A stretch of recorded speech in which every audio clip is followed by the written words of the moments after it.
Hello everybody, how is it going? My name is Lucas, and one of the coolest things to come out of NAMM 2022 was the Ernie Music Man Kaizen guitar, which was a collaboration between Music Man and one guitar aficionado, Tosin Abasi.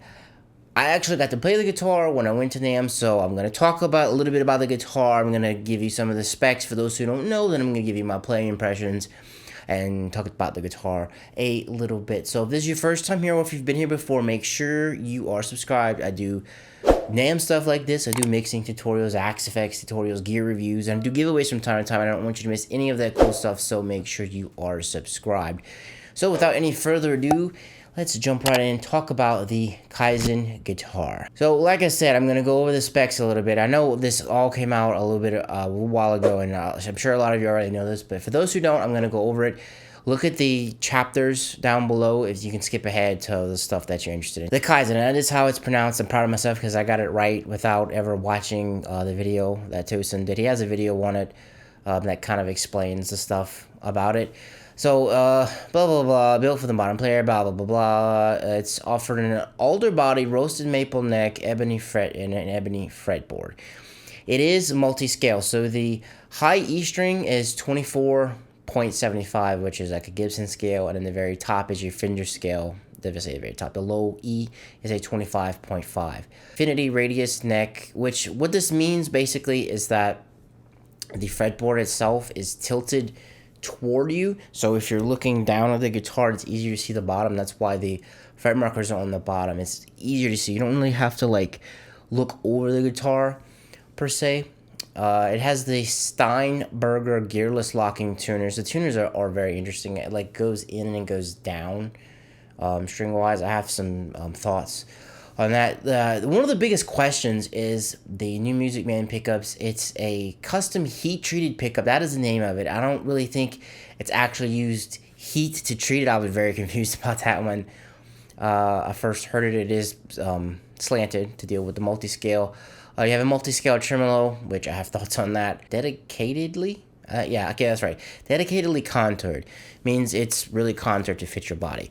And these are all the different shapes. One shape, all the different colors. I played I believe it was the purple or the black one? I think it was the purple one I played at NAMM. Not that it matters. They had the teal one there too, I believe, and then they had the white one. I believe that the black one, from what I've heard, now correct me in the comments if I'm wrong, the black one is going to be like the limited one. And it is coming out in 7-string. First says right here, 7-string holiday season of 2022. And in 2023, they're going to have a 6-string available for it. The white is going to be the normal one. The black one is going to be the limited. And I'm unsure about the other colors. I really like on the silver one, which is, this is like a JP15 silver. I'm pretty sure it's that same color. They matched everything. So the pickups and the bridge or all chrome and or silver. I think the coolest one out of this, I like the black and purple, I think, are the ones I like. I'm not really a big fan of purple, but it's kind of like a darker purple, I guess you could say, or even like a, yeah, it's like kind of like a dark purple. I like that one. All of the specs and stuff are out the way. Let's actually talk about the guitar itself, the impression. So, like I said, I got to play the guitar at NAMM. I played it like 2 or 3 times. And I'll kind of I started the headstock and worked my way down. So, the headstock is your normal Ernie Ball headstock. It has a little bit of like of a bevel on it, which it looks cool. The locking tuners are very interesting because, like I said, the string goes in and it goes down in it, and you have the little locks on the back. They stick out a lot more than your typical locking tuners. But once again, that's fine. I'll share more. I want to save the section when I talk about that at the end. All my thoughts on it. Exactly. The fretboard, I really like the fretboard. I like the fact that it's tilted towards you, and you can kind of notice it because it just makes things very easy. Now, the neck, I know that's probably going to be people's biggest questions. What does the neck feel like? I'm going to do my best to kind of convey that for you. So if you've ever played the Jason Richardson signature Cutlass, or if you've ever played a 7-string Music Man, a JP specifically, like a JP6, a JP7, or any of the 7-string of the early variants with the arm scoop, it feels a lot like that. But since the radius is kind of that infinity radius and it kind of changes, right? A radius increases comfort about so it changes from what everything I'm seeing, reading and seeing. It changes. It doesn't hurt your hand. When I played the Jason Richardson 7-string cutlass, it hurt my hand. It was just really weird and felt odd. This doesn't feel odd. It feels nice. It feels comfortable. You got stainless frets on there too, so that's a big plus. So comfort wise, neck wise, if you like, it is a thinner neck. So if you've played one of those JPs before or anything, if you've played, or the Richardson cutlass, it's in that area. But like I said, the radius makes it super comfortable. It didn't hurt my hand. It felt really good. Played on it for a good while, so it didn't hurt my hand the entire time I was playing it. The body, absolutely comfortable. It sticks to you like it's made to be. It sticks to you close, but it does not hurt. So forearm wise, there's contour there for you to play in the back and the belly cut. It feels comfortable. It's so comfortable. That's the biggest thing that I came away from playing this was absolutely comfortable the entire time while I was playing it. Now the body shape may not be for everybody, but it's kind of like a mix between the St. Vincent and the Albert Lee guitars. But I really like this body. This is one of my favorite kind of futuristic, crazy looking bodies on the guitar. And I really liked the guitar whenever I played it. Pickup wise, it's kind of the biggest question because at NAMM, on a little setup that they had at the Ernie Ball booth, they just had some JHS pedals on the bottom, and I couldn't really get like a good drive or even like a good distortion on it. It was like a little light breakup on the pickups, so I can't even really talk about how it sounds. Like that clean sound, it sounded absolutely great.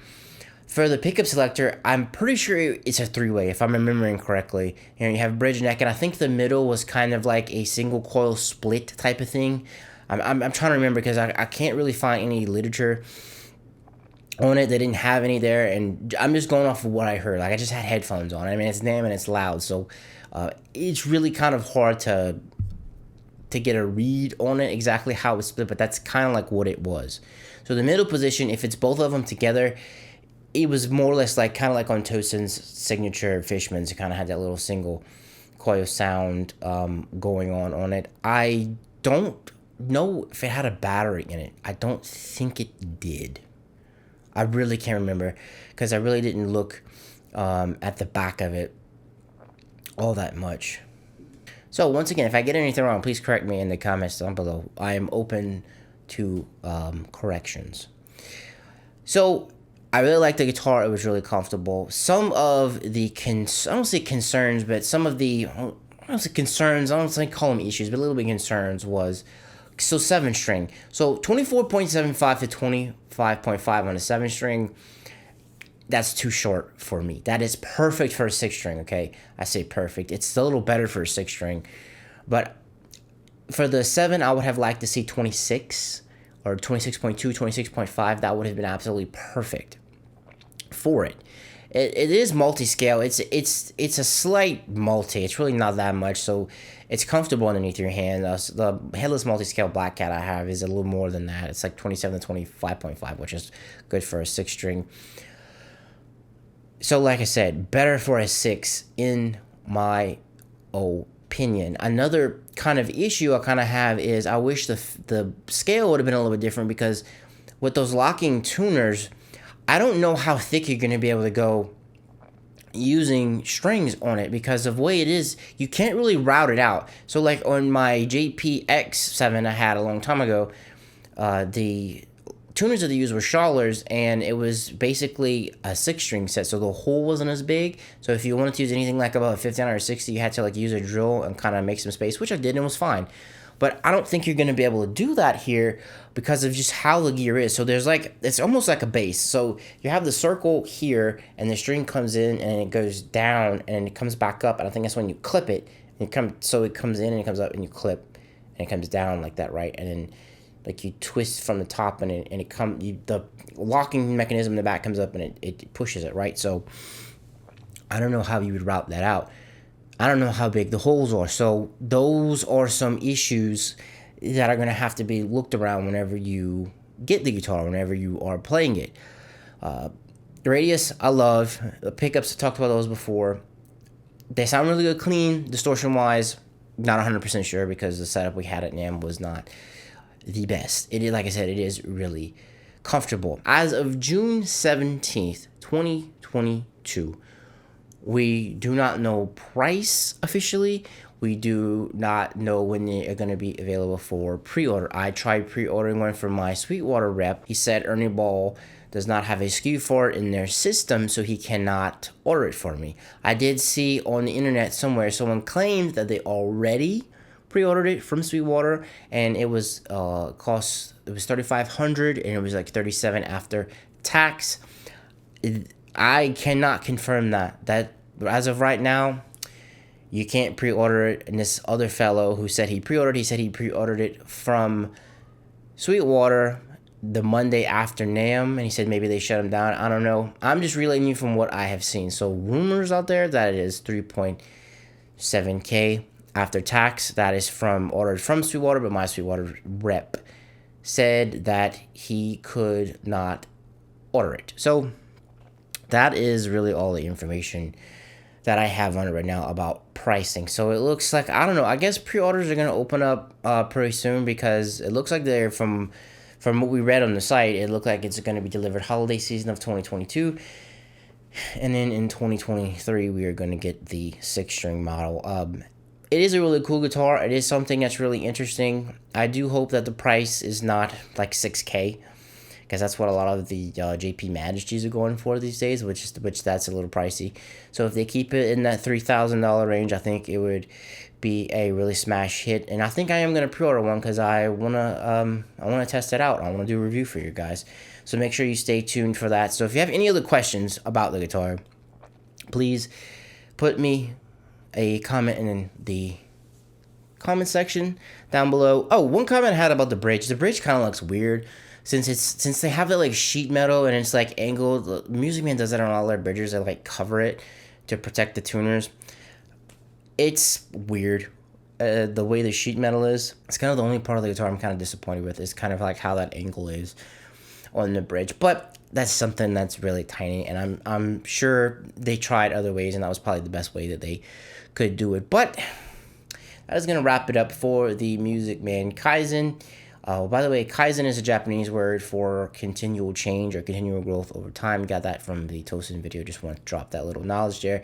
So that's going to wrap things up. Any questions, any comments, leave them in the comments down below. I hope I gave you guys a good impression of how the guitar plays if you were curious about pre-ordering it. So to summarize things, if you've ever played any one of the JP or the Jason Richardson 7-strings, the neck's a lot like that, but the Infinity radius makes it a little more comfortable. It's not like Ibanez Wizard thin or anything like that. It's thin, but there is still a little bit of heft there, and it is really comfortable. All right, guys, thank you so much for spending some time with me checking out this video. I really do appreciate it, and I'll catch you in the next one. Peace.